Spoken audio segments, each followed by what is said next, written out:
Assalamualaikum warahmatullahi wabarakatuh. Waalaikumsalam Kami warahmatullahi wabarakatuh. dari kelompok 6B akan mempresentasikan hasil data mining atau proses yang telah kita lakukan, yaitu klasifikasi gambar. Next. Perkenalkan, ini adalah anggota kelompok kami, yaitu pertama saya, Audrey Reva Adan dengan NPM 047.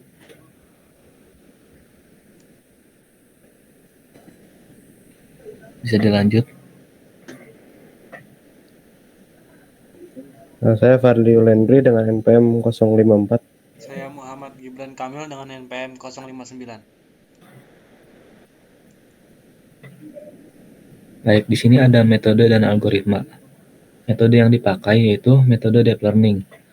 Adalah cabang dari pembelajaran mesin yang menggunakan jaringan saraf tiruan dengan banyak lapisan atau berlapis-lapis untuk memahami dan memproses data yang kompleks. Dalam konteks tugas klasifikasi gambar kelompok kami, deep learning memungkinkan model kami untuk belajar dari sejumlah besar gambar dengan label, sehingga dapat mengklasifikasi gambar-gambar yang tidak dilihat sebelumnya ke dalam kategori yang sesuai. Ini dilakukan dengan memahami fitur-fitur visual dalam gambar dan membuat keputusan berdasarkan representasi fitur-fitur ini. Untuk algoritmanya yang dipakai yaitu ada CNN atau Convolutional Neural Network. Adalah jenis arsitektur jaringan saraf tiruan yang dikhususkan untuk pengolahan gambar. CNN adalah bagian dari keluarga deep learning. Ini berarti CNN menggunakan konsep dasar deep learning, yaitu memiliki banyak lapisan untuk memahami data dengan representasi yang semakin abstrak. CNN memiliki lapisan khusus yang disebut lapisan konvolasi, di mana lapisan konvolasi dalam CNN dapat mempelajari fitur-fitur visual seperti garis, bentuk, dan pola yang penting dalam membedakan antara objek atau kategori yang berbeda dalam gambar. Yang kedua adalah MobileNet V2, adalah sebuah arsitektur jaringan saraf tiruan yang dikembangkan oleh Google. Mobile V2Net telah dikostomisasi untuk pengolahan gambar. Ini berarti MobileNet V2 memanfaatkan semua konsep dasar yang ada dalam CNN, seperti lapisan konvolusi, pooling, dan fully connect, untuk memahami dan mengidentifikasi fitur-fitur visual dalam gambar. Namun, perbedaannya adalah bahwa MobileNet V2 dikembangkan dengan fokus pada efisiensi, sehingga lebih cocok untuk perangkat mobile dan aplikasi yang memerlukan model lebih kecil. Next.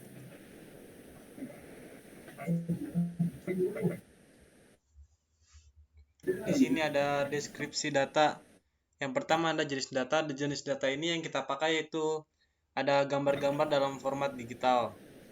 Jumlah datanya berjumlah 8.007 data yang terdiri dari 4.006 data bergambar anjing dan 4.001 data bergambar kucing. Jumlah field di sini ada 2 field. Sumber datanya itu kita mendapatkan data dari koleksi gambar yang dikumpulkan untuk tugas ini, dataset gambar umum yang tersedia di internet, dan yang ketiga kita Kaggle, ambil data dari Kaggle. Oke, untuk selanjutnya ada pra-processing. Pada tahap pra-processing atau pra-pemprosesan data gambar, beberapa langkah yang kelompok kami lakukan adalah yang pertama ada rescaling atau normalisasi. Rescaling ini gambar-gambar dalam dataset rescaled atau dinormalisasi dengan faktor 1.0 hingga atau 255.0. Ini dilakukan untuk mengubah rentang nilai piksel dalam gambar menjadi antara 0 dan 1, yang membantu dalam pelatihan model. Nah, untuk yang kedua yaitu augmentasi gambar atau data augmentation. Data augmentasi digunakan untuk meningkatkan variasi dalam dataset pelatihan. Ini termasuk rotasi gambar, pergeseran horizontal dan vertikal, penggeseran cahaya shear, dan zoom. Augmentasi ini membantu model untuk lebih baik dalam memahami variasi dalam data gambar. Yang ketiga, pembuatan generator data. Dengan menggunakan modul image data generator data pelatihan dan validasi dibuat. Generator ini menghasilkan batch data gambar secara otomatis dengan augmentasi yang sesuai. Generator data mempermudah pelatihan model dengan menyediakan batch data secara berkelanjutan. Untuk yang keempat yaitu pembagian dataset. Dataset gambar dibagi menjadi 2 bagian. Yang pertama yaitu training dan yang satunya lagi yaitu validasi. Hal ini umum dalam pelatihan model deep learning untuk memantau kinerja model pada data yang tidak digunakan dalam pelatihan. Untuk yang terakhir, itu ada pengaturan target size. Untuk target gambar ditentukan dalam hal ini menggunakan gambar-gambar diubah ukuran menjadi 224 kali 224 piksel. Ini adalah ukuran yang sesuai dengan model MobileNet V2 yang akan digunakan. Next. Lalu ada proses data mining. Nah, pada proyek atau tugas ini, kami menggunakan klasifikasi untuk menentukan dua jenis hewan, yaitu anjing dan kucing, dari image atau gambar. Nah, klasifikasi adalah proses penting dalam data mining yang bertujuan untuk mengkategorikan atau mengkelompokkan entitas dalam dataset ke dalam kelas yang telah ditentukan, anjing dan kucing. Dalam kasus klasifikasi jenis hewan, tujuannya adalah untuk membedakan data berdasarkan karakteristik hewan tersebut. Algoritma yang digunakan adalah CNN (Convolutional Neural Network) dan juga Mobile V2Net. CNN dengan MobileNet V2 sebagai salah satu pilihannya. Digunakan sebagai algoritma untuk melatih model yang mampu mengklasifikasikan gambar-gambar ke dalam kategori berdasarkan fitur-fitur visual yang dipahami oleh model. CNN adalah algoritma yang kuat dalam memahami representasi visual dan memungkinkan model untuk belajar secara otomatis bagaimana membedakan antara kategori yang berbeda dalam data gambar Anda. MobileNet V2 digunakan untuk menjaga efisiensi dalam pengolahan gambar yang penting dalam banyak aplikasi, terutama yang berhubungan dengan perangkat bergerak. Next. Nah, di sini ada alur singkat proses data miningnya. Yang pertama itu pengumpulan data. Nah, pengumpulan data berisi gambar-gambar yang sudah dilabeli atau diberi kategori tertentu. Lalu ada pemrosesan data. Gambar-gambar dinormalisasi, diubah ukuran, dan diperkaya dengan augmentasi. Lalu selanjutnya ke pembagian data. Data dibagi menjadi dua. Yang pertama ada training data dan validasi data. Lalu ada pemilihan algoritma. Pemilihan algoritma ini menggunakan Convolutional Neural Network atau CNN dengan arsitektur MobileNet V2. Nah, lalu ke pelatihan model. Model ini akan belajar dari gambar-gambar dalam dataset untuk memahami fitur-fitur visual yang penting dalam klasifikasi gambar. Terus selanjutnya ada validasi model. Nah, model ini akan diuji dengan menggunakan data validasi untuk mengukur kinerjanya. Lalu ada evaluasi model akhir. Model akhir dievaluasi dengan menggunakan data yang tidak pernah dilihat sebelumnya atau data pengujian. Next. Nah, di sini ada evaluasi grafik. Yang pertama itu ada graphic training and validation accuracy. Nah, di situ ada sumbu X atau horizontal. Sumbu horizontal itu menunjukkan jumlah epoch atau iterasi melalui seluruh dataset training. Nah, di sini kita melalui ada sekitar 14 epoch. Sumbu Y. Lalu ada sumbu Y vertikal. Sumbu vertikal menunjukkan nilai akurasi yang diukur dari 0 hingga 0% hingga 100%. Nah, ini menunjukkan seberapa baik model memprediksi data yang benar. Semakin dekat dengan 1, semakin baik. Lalu ada training akurasi, yaitu yang garis merah itu. Nah, garis merah itu menunjukkan akurasi model pada data training selama berlangsungnya proses training. Nah, nilai ini cenderung meningkat seiring dengan bertambahnya epoch yang mengidentifikasikan bahwa model tersebut menjadi semakin baik dalam memprediksi data yang telah dilihat sebelumnya. Lalu ada validasi akurasi, yaitu garis yang biru. Garis biru menunjukkan akurasi model pada data validasi yang merupakan data yang tidak dilihat oleh model selama proses training. Ini adalah indikator penting untuk menilai seberapa baik model akan berperforma pada data baru atau yang belum dilihat. Okay, next. Lalu ada evaluasi yang kedua yaitu graphic training and validation loss. Nah, di sini ada sumbu X sama seperti sebelumnya. itu menunjukkan jumlah epoch. Lalu ada sumbu Y atau sumbu vertikal menunjukkan nilai loss atau kerugian yang merupakan ukuran seberapa salah prediksi model dibandingkan dengan nilai sebenarnya. Nah, lalu ada training loss, itu yang garis merah. Nah, garis merah itu menunjukkan loss pada data training ini. Ini mengukur seberapa baik model memprediksi data training selama proses training. Nah, garis yang menurun menunjukkan bahwa model tersebut semakin baik dalam memprediksi atau fit terhadap data training. Lalu ada validation loss, itu yang garis biru. Nah, garis biru menunjukkan loss pada data validasi yang tidak digunakan untuk melatih model. Ini mengukur seberapa baik model memprediksi data yang belum pernah dilihat sebelumnya. Nah, garis yang menurun menunjukkan bahwa model mulai generalisasi dengan baik. Next. Nah, lalu yang terakhir itu ada knowledge. Yang pertama yaitu pemahaman tentang klasifikasi gambar. Nah, mendapatkan pemahaman yang lebih dalam tentang bagaimana model machine learning dapat digunakan untuk mengklasifikasikan objek gambar berdasarkan karakteristik visual. Nah, ini adalah proses fundamental dalam pengolahan gambar. Lalu ada pengenalan fitur. Pengenalan fitur itu memahami fitur-fitur visual dapat digunakan untuk membedakan antara anjing dan kucing dalam gambar. Ini dapat termasuk karakteristik seperti bentuk wajah, telinga, ukuran hidung, bulu, dan lain-lain. Lalu ada pengalaman dalam pemrosesan gambar. Nah, dari pemrosesan gambar ini kita belajar tentang langkah-langkah pemrosesan gambar yang diperlukan sebelum melatih model seperti normalisasi, cropping, dan augmentasi.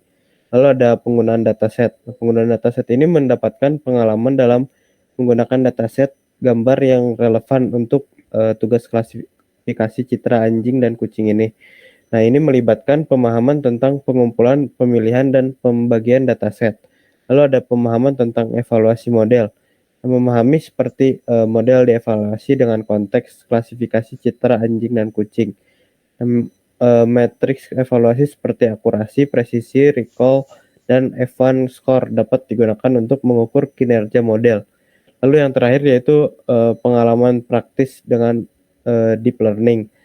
Nah, di sini kita akan mendapatkan pengalaman praktis dalam mengimplementasikan model deep learning untuk tugas klasifikasi gambar ini. Ini berguna dalam mengembangkan keterampilan dalam bidang machine learning. Nah, mungkin sekian untuk penjelasannya, mungkin akan di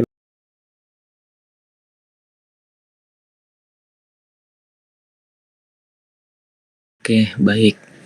Di sini kita akan melanjutkan pada tahap pengkodingan yang dilakukan pada Google Colab. Di sini memiliki judul yaitu klasifikasi kucing dan anjing. Pertama, kita akan mengimporkan library yang digunakan. Di sini ada TransferFlow sebagai media yang digunakan pada pembelajaran mesin dan juga jaringan syarat tiruan. Lalu kita juga mengimport modul layer yang ada pada TransferFlow. Lalu mengimport alat-alat mengolah gambar seperti image data generator, load img, image to array, array to image. Lalu kita juga mengimport OS dan juga mengimport TransferFlow hub. Lalu dilanjutkan kepada pre-trained model mobile net v2. Di sini kita menetapkan ukuran gambar menjadi ukuran 224 x 224 pixel. Lalu menetapkan URL untuk model mobile net v2 yang tersedia di TransferFlow hub. Lalu di bawahnya membuat lapisan keras menggunakan model mobile net v2 sebagai ekstraktor. Lalu dilanjut pada mount Google Drive untuk mendapatkan dataset. Di situ memiliki codingan untuk mengimpor modul drive dari pustaka Google Colab. Lalu lanjut. Di sini kita akan mengcopy dataset dari Google Drive ke Google Colab Environment. Di situ ada import shuttle atau import satil itu yang digunakan untuk operasi manipulasi file dan direktori seperti menyalin atau memindahkan file. Lalu ada drive folder path, itu menetapkan lokasi folder pada Google Drive yang ingin diakses. Lalu ada collab folder path, yaitu menetapkan lokasi tujuan di lingkungan Google Colab tempat Anda ingin menyalin folder. Lalu dilanjutkan satil copy tree, di mana menjalankan fungsi copy tree dari modul satil untuk menyalin seluruh isi folder dari drive folder path. Lalu lanjut ada pre-processing image. Di sini ada training dir, di mana menetapkan path directory tempat data latihan atau training set yang disimpan. Lalu ada juga validation dir. Di situ juga menetapkan path directory tempat data validasi disimpan. Lalu for folder in OS list dir, di mana mengulang loop melalui setiap folder dalam direktori latihan. Lalu item path itu menggabungkan path directory latihan dengan nama folder saat ini untuk mendapatkan path lengkap ke folder tersebut. Lalu ada printf total photo training, di mana itu mencetak jumlah file atau foto dalam folder latihan tersebut. Lalu ada proses yang sama dilakukan untuk direktori validasi, yaitu menghitung dan mencetak jumlah foto dalam setiap folder direktori validasi. Lalu hasilnya akan tampil seperti di bawah, yaitu total foto training catch ada 4001, total foto training docs ada 4006, dan juga total foto validasi cat ada 1012, lalu total foto validasi docs ada 1013. Lalu kita lanjut untuk mengecek sampel foto kategori.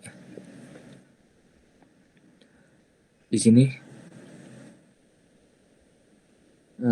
kita mengimport matplotlib.pyplot, sering digunakan untuk membuat grafik dan visualisasi dalam Python.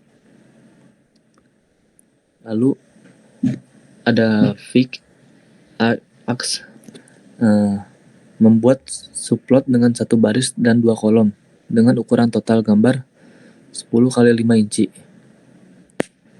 Lalu selanjutnya ada for i folder in enumerate, itu melakukan perulangan atau loop melalui setiap folder dalam direktori latihan dengan enumerate untuk mendapatkan indeks i dan nama folder. Lalu item path itu menggabungkan path direktori latihan dengan nama folder saat ini untuk mendapatkan path lengkap ke folder tersebut. Lalu ada sample image, di mana memuat gambar pertama dari folder saat ini sebagai sampel. Lalu ada xi imshow sample image, itu menampilkan gambar sampel pada subplot yang sesuai. Lalu xi set title app sample photo folder, di mana itu menetapkan judul pada subplot menunjukkan kategori dari gambar sampel. Lalu ketika di run akan memunculkan hasil seperti di gambar ini, yaitu ada foto kucing dan foto anjing. Next.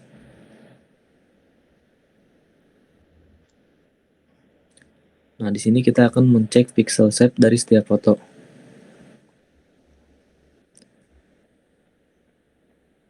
Ada for folder in OSList dir training dir, itu melakukan perulangan atau loop melalui setiap folder dalam direktori latihan. Lalu dilanjut dengan item path, itu menggabungkan path direktori latihan dengan nama folder saat ini. Lalu ada sample image, itu memuat gambar pertama dari folder tersebut. Lalu ada sample image, itu memuat gambar pertama dari folder tersebut. Dan ada juga sample array, itu mengubah gambar yang dimuat menjadi array.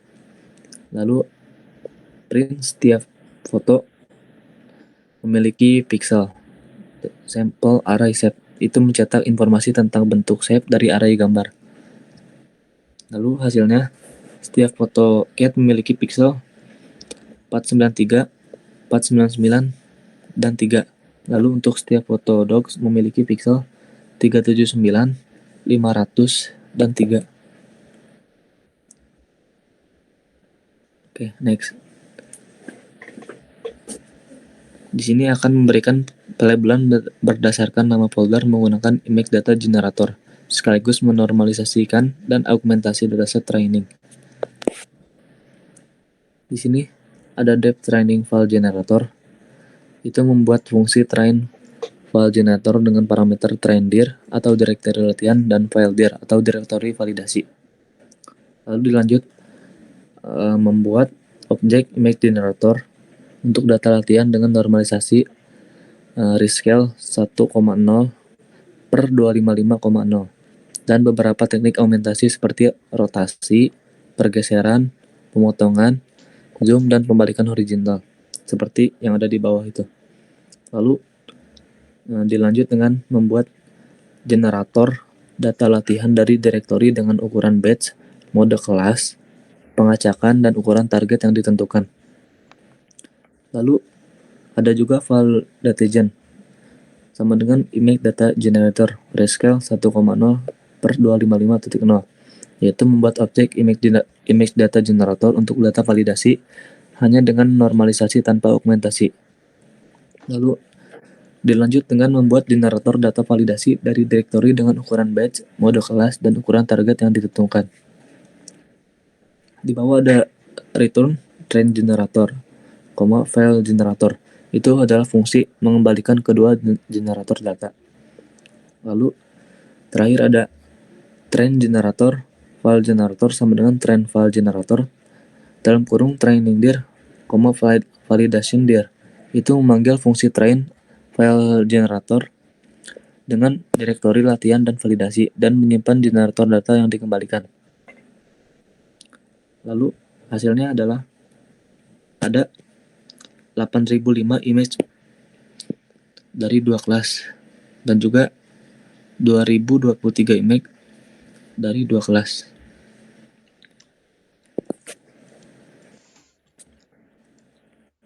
Ya, di sini dilanjut oleh saya.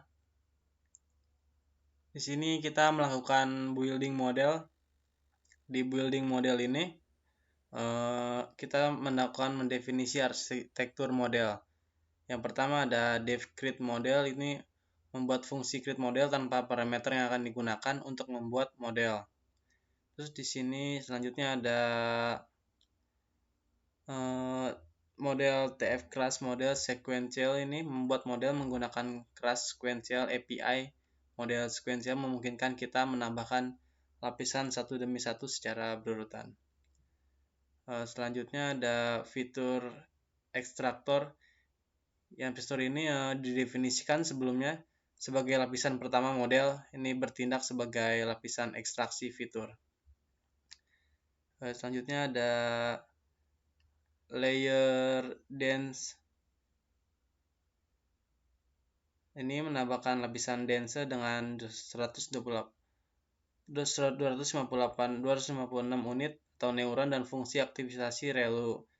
Selanjutnya ada kita menambahkan lapisan dense dengan 2 unit untuk kelas output dan fungsi aktivasi sigmoid cocok untuk klasifikasi biner. Selanjutnya kita memakai model mengompilasi model dengan optimizer Adam dengan learning rate 0,001. Fungsi loss binary cross entropy umum digunakan untuk klasifikasi biner dan metrik akurasi untuk mengevaluasi performa model. Di sini ada return model, ini digunakan untuk mengembalikan model yang telah dibuat dan dikomplikasi. Melihat ringkasan arsitektur model ini, kode ini digunakan untuk melihat detail arsitektur model yang telah dibuat seperti jumlah lapisan, ukuran output setiap lapisan, dan jumlah total parameter. Ini sangat berguna untuk memeriksa dan memahami struktur model sebelum melanjutkan ke proses latihan. Selanjutnya, kita melihat ringkasan arsitektur model. Ini ada model create model. memanggil fungsi create model yang telah didefinisikan sebelumnya untuk membuat model. Hasilnya model yang telah dikonfigurasi disimpan dalam variabel model. Model summary ini memanggil metode summary pada objek model. Dan objek model ini akan menampilkan ringkasan arsitektur model termasuk nama, jenis, dan parameter dari setiap lapisan serta jumlah total parameter di dalam model. Bisa kita lihat di sini ada model sequential 2, ada layer type, output shape, dan parameternya. Di sini ada total parameternya sebesar 9,87 MB, trainable params dengan 1,25 MB, dan non-trainable params dengan total 8,61 MB. Selanjutnya ada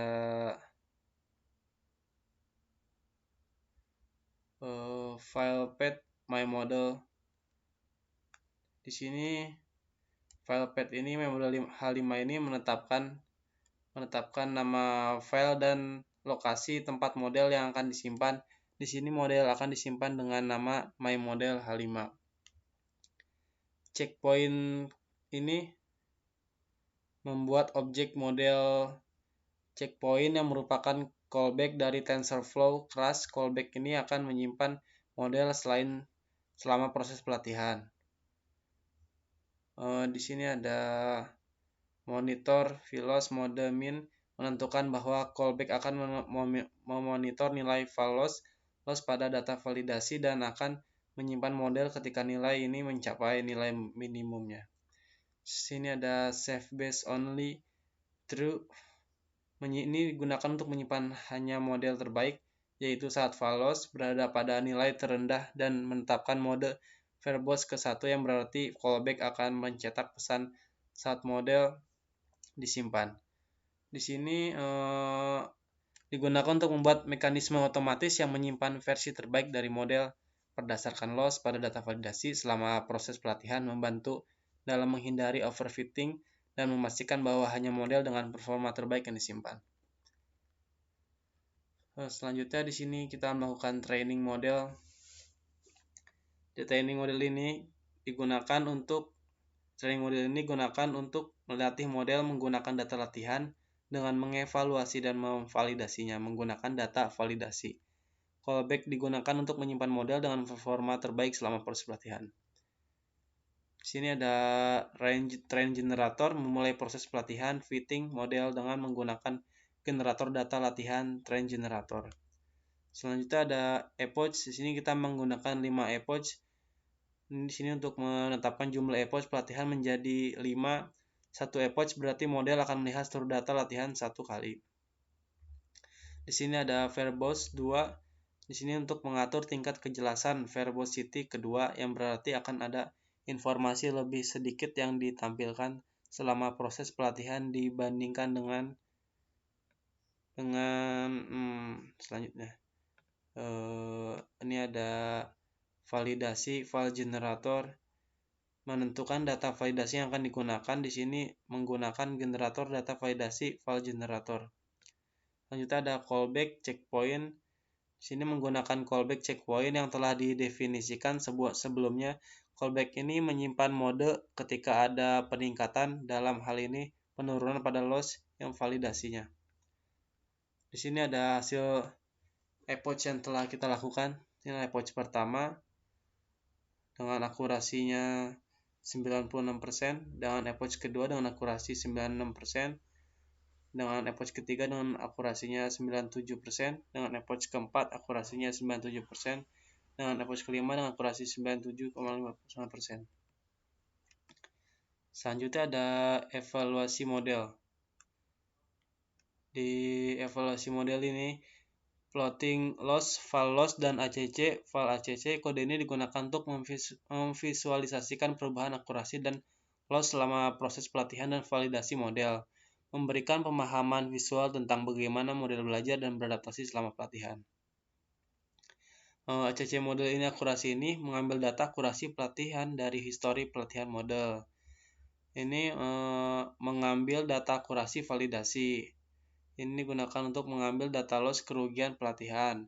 Ini digunakan untuk mengambil data loss validasi. epoch range ini membuat rentang nilai epoch dari 0 hingga jumlah epoch min 1. Ini digunakan untuk plotting akurasi pelatihan dengan warna merah. Ini digunakan untuk plotting akurasi validasi dengan warna biru. Di sini menambahkan judul plot. Ini menampilkan legenda. Ini menampilkan plot akurasi. Ini kita menggunakan plotting plot pelatihan dengan warna merah. Ini plotting loss validasi dengan warna biru. Ini menambahkan judul plot, menampilkan data, dan menampilkan plot loss. Ini ada grafik yang telah dijelaskan tadi di PPT.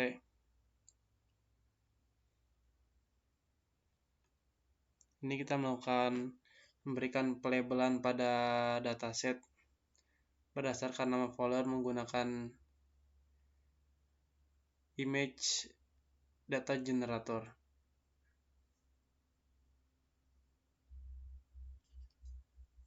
Sini kita melakukan ambil dataset yang tadi telah ditentukan dengan membaginya ada data testing dengan test data gen, image generator data di scale 1,0, 255,0 dan test generator test data gen flow. Di sini ada 2023 image dengan 2 kelasnya. Sini melakukan evaluasi model menggunakan dataset testing.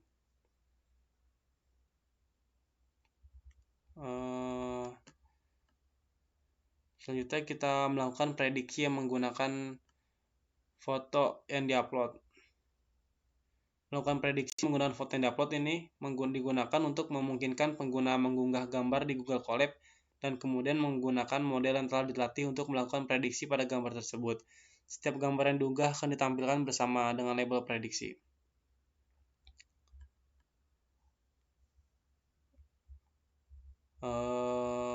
From Google Colab ini mengimpor modul untuk mengunggah file di Google Colab.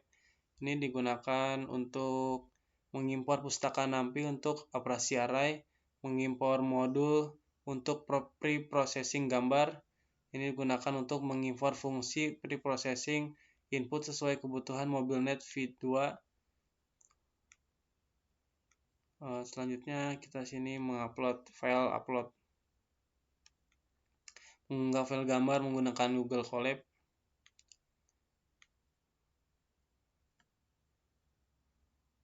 Di sini kita kelas indeks ini.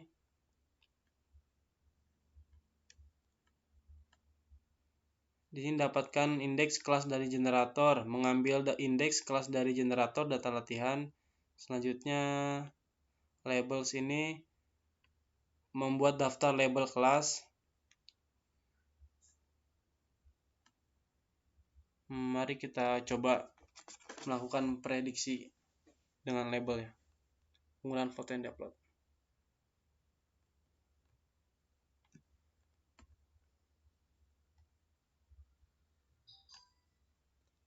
Di sini saya memasukkan foto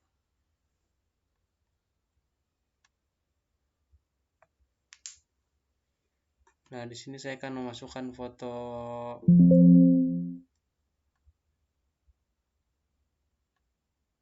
bergambar anjing.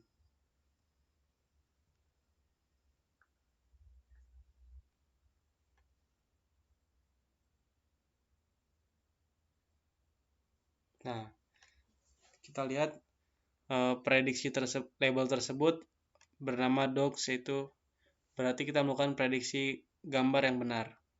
Kita akan melakukan prediksi gambar yang kedua.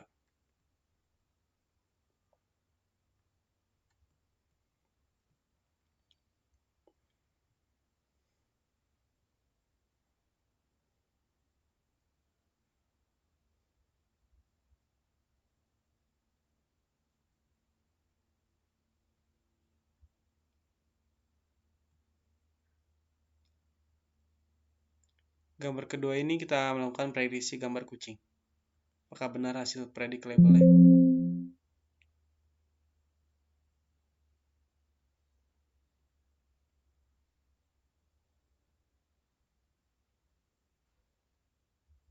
Nah, predik label ini yaitu cats atau kucing, berarti kita melakukan prediksi label yang benar. Sekian dari kelompok kami, kurang lebihnya mohon maaf. Wassalamualaikum warahmatullahi wabarakatuh.